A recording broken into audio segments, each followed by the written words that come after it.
terrible judgment that awaits America.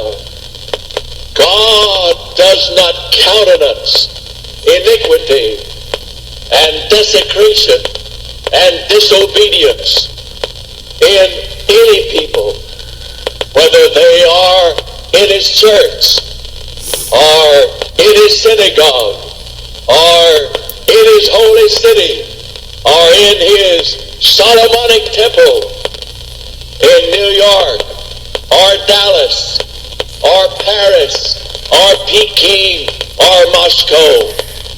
There is an inevitable judgment from Almighty God that faces the iniquitous and departing nations of the world. And to those people, we are sent as witnesses. We are to lift up our voices in our own nation, among our own people. There ought to be built here in the city of Dallas, in the downtown heart of the city, a great lighthouse for Christ. Dallas is becoming increasingly a crossroads center of our America. The influence of our city is expanding and permeating. And if that influence can be Christian, if people thinking of us think of the Lord, if we can shine for Christ, God will bless us and work with us and give us power and might and glory and presence from above. In Romans chapter 13, in 1 Timothy chapter 2, in 1 Peter chapter 2, at great length does the Lord by inspiration write to us, saying that we are to be Christian citizens. We are to pray for the government. We are to take part in the obedient citizenship of the land. We are to be Christian witnesses to our nation. The third category that Paul quotes the Lord as saying to whom he is to be a witness. And as he speaks to King Agrippa about his obedience to that heavenly mandate, the third category is to the lost everywhere. We are to be witnesses to the lost everywhere. The tragedy of human life is apparent everywhere. Any way you want to say it, choose any category or any nomenclature that you would like to use. Whether you say it philosophically or sociologically or psychologically or domestically, maritally, or whether you say it scientifically or theologically, or nationally, or personally, any way you wish to say it. The everlasting truth of history is this, that men are lost without God. In our Christian preaching, men are lost without Christ. Acts 4:12, for there is none other name under heaven given among men whereby we must be saved.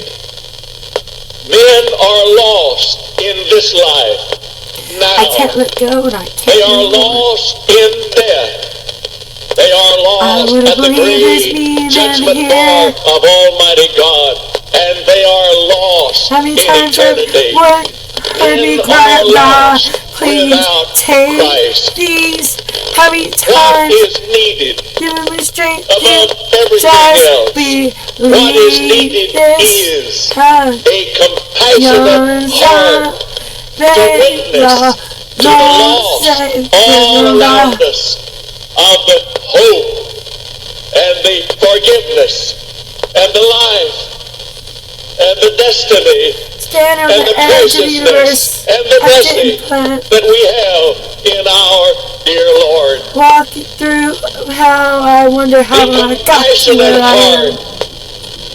I'm trying to hear of all myself. Of the overtures of God to men and women I'm and still trying to families hear who are lost. above the noise. Sharing, loving, praying, Many times I've been concerned screaming people, out, witnessing God, to the please lost. take this. I one time read in a book, there was a character named Just believe the this. Epicurean. Oh, He was a philosopher. And in this book, written about the first century, written concerning the first century A.D., this Marius, the Epicurean philosopher, is seated high up in the Roman Colosseum, and he is watching gladiatorial combats in the arena. As you know, the arena of the Colosseum was covered with sand, so that when the gladiators slew each other and the blood poured out, they could rake away the sand or rake over the sand and bring in fresh sand, and then the bloody combats could continue.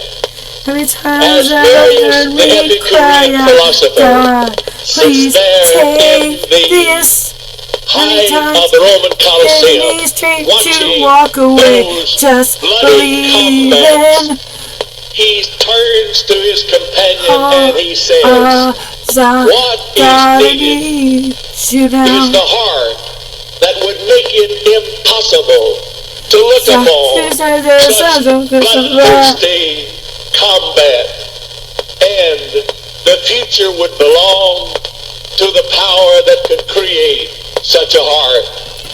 Following the course of history, as you so well know, it was the preaching of the gospel that closed forever that Colosseum.